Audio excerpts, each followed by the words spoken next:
Hey everyone, welcome to another deep dive. Glad to be here. Today we're diving into the chemistry of tea. Sounds refreshing. Yeah, I'm excited to learn more about what's going on in my cup. Absolutely. Beyond the taste and aroma, there's a whole world of chemistry happening. Oh wow, so it's not just about the leaves. Nope. Tea leaves are packed with compounds. The big three are flavonoids, tannins, and volatile compounds. Flavonoids, aren't those the antioxidants? Exactly. They're linked to some pretty cool health benefits, like reducing inflammation and even giving your brain power a boost. So it's a healthy drink and it tastes good. Right. And let's not forget the tannins. Ah, tannins. They're why tea has that bitter, dry feeling, right? You got it. They contribute to the unique mouthfeel of tea. And then we have the volatile compounds. Volatile compounds. Sounds intense. They're responsible for the incredible aromas we associate with different teas, like a floral jasmine green tea or a malty black tea. Wow, so many different compounds. And they all work together to make that perfect cup. So we've got flavonoids, tannins, and volatile compounds.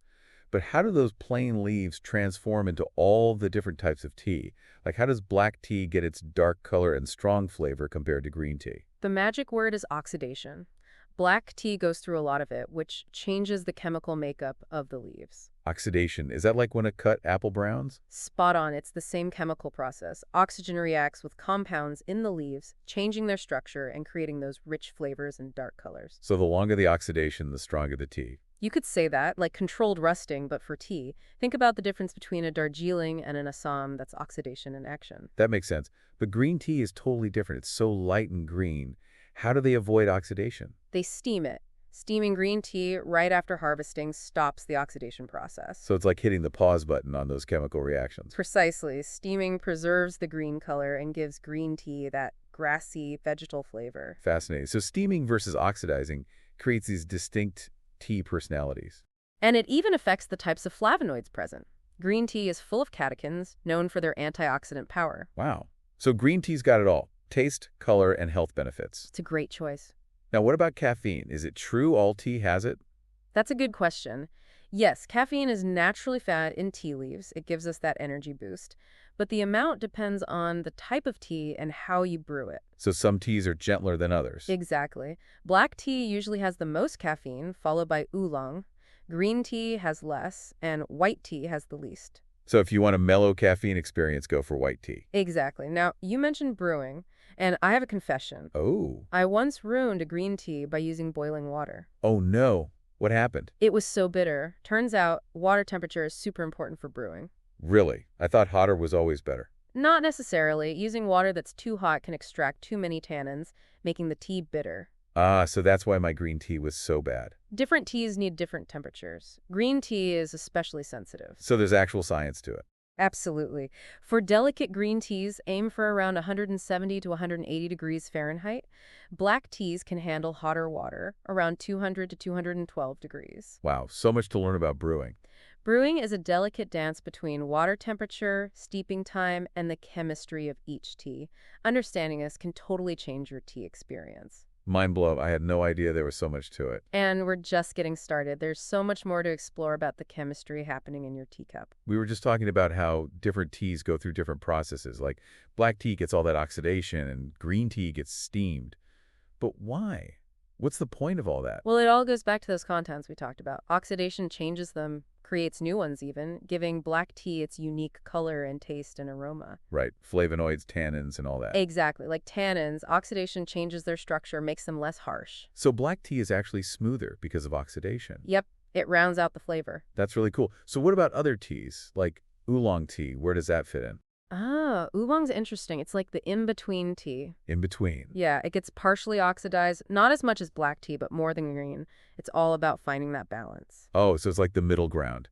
Not too strong, not too light. Exactly, just right. And then there's white tea, the least processed of the all. White tea, I don't know much about that one. It's made from the youngest tea buds, picked before the leaves open up all the way. And it barely gets oxidized at all. So it's super delicate. You could say that. It's got a subtle sweetness, almost floral. Wow. Sounds fancy. It's definitely special. But this all makes me wonder, if different teas need different amounts of oxidation, how do they know when to stop? How do they get it just right? Yeah, how do they know? It's a combination of science and art, really. Tea masters use their senses, sight, smell, touch, to figure out how the oxidation is going. Wow, so it's like they have a sixth sense for tea. Pretty much. They're looking for changes in the color, the aroma, even how the leaves feel. That's incredible. So much of it depends on their skill and experience. But, okay, let's bring it back to us regular tea drinkers. We talked about water temperature, but what about how long you steep the tea? Does that matter too? Steeping time? Absolutely. It's another one of those things that can make or break your cup. Steep it too long and you get too many tannins and the tea gets bitter. Too short and it's weak and flavorless. So it's all about balance again. Any guidelines on how long to steep? Well, generally, black tea can go for 3 to 5 minutes. Okay, that's what I usually do. And green tea, since it's more delicate, 2 to 3 minutes should do it. Got it. So basically, you just have to experiment a bit to find what you like best. Exactly. It's all about personal preference. Speaking of which, we talked about caffeine before. Does steeping time affect that too? Oh, good question. I've always wondered about that. Yeah, the longer you steep, the more caffeine you extract. So if you're sensitive to caffeine, maybe stick to shorter steeping times, especially for black tea. Makes sense. So you can really customize your tea depending on how much caffeine you want. Exactly. You're in control. But we've been focusing on what happens outside the body.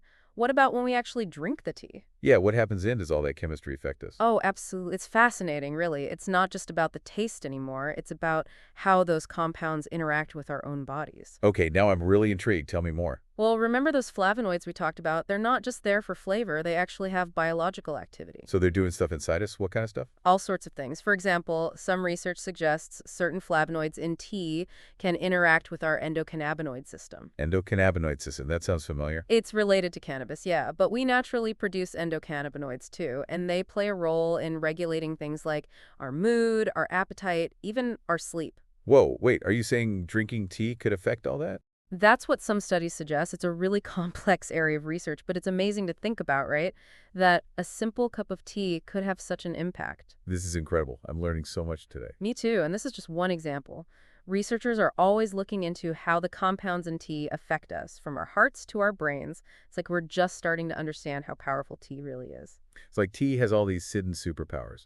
But let's be real, most of us aren't scientists. Do we really need to overthink all this every time we make a cup of tea? Not at all. But I think it's great to be aware of what's going on, to understand how our choices, even simple things like what we drink, can affect us. I agree. It makes you appreciate that cup of tea even more, knowing there's all this incredible stuff happening. Right. It's not just about the taste, it's about the whole experience, the ritual, the connection, taking a moment for yourself. Well said. So before we wrap up, I want to leave everyone with this. Next time you make a cup of tea, think about everything those leaves have been through, from the plant to your cup, all the amazing chemistry that's happening. It's pretty incredible, don't you think? It really is. It just goes to show how powerful nature is and how connected we are to it. Couldn't agree more. Well, thanks for joining us on this deep dive into tea. So we've talked about what happens to the leaves and how we blew them. But now I'm really curious, what happens once we actually drink the tea? Yeah, that's where things get really interesting. It's not just about the taste and the aroma. It's about how all those compounds we've been talking about interact with our own bodies. Oh, wow. So, it's not just about the chemistry in the cup, it's about the chemistry inside us, too. Exactly. It's like tea becomes a part of our own internal chemistry. That's pretty cool for those flavonoids and tannins and all that. They're not just sitting there. They're actually doing stuff inside of us. They are, and it's not just random stuff either. Scientists are finding that these compounds can have some pretty amazing effects on our bodies. Really? Like what kind of effects? Well, for example, some studies suggest that certain flavonoids in tea can actually interact with our endocannabinoid system. Endocannabinoid system. Now, that sounds familiar. Doesn't that have something to do with cannabis? You got it. It's the same system, but here's the thing. Our bodies naturally produce endocannabinoids too, and these compounds play a role in regulating all sorts of things like our mood, our appetite, pain, even sleep. Wait a minute. Are you telling me that drinking tea could potentially affect all of that? It's a possibility. The research is still ongoing, but it's definitely fascinating to think about how a simple cup of tea could have these ripple effects throughout our bodies. This is incredible. I never thought about tea this way before. It's like every cup is a little science experiment. And we're just scratching the surface. There's so much more to learn about how the compounds in tea affect everything from our heart health to our brain function. So it's like tea is this ancient health drink that we're only just now starting to understand scientifically. Exactly. It really makes you appreciate that cup of tea even more, knowing that there's all this invisible activity happening inside you. I know. I'll never look at my teacups the same way again. So as we wrap up our deep dive into the chemistry of tea, I want to leave our listeners with this thought. The next time you brew a cup, think about that incredible journey those leaves have taken. From the plant to your cup, all the amazing chemistry that's happening. It's a pretty awesome story, right? Definitely. It shows how powerful nature is and how connected we are to it, even in something as simple as a cup of tea. Well said. Thanks for joining us on this deep dive into the chemistry of tea. Until next time, happy steeping.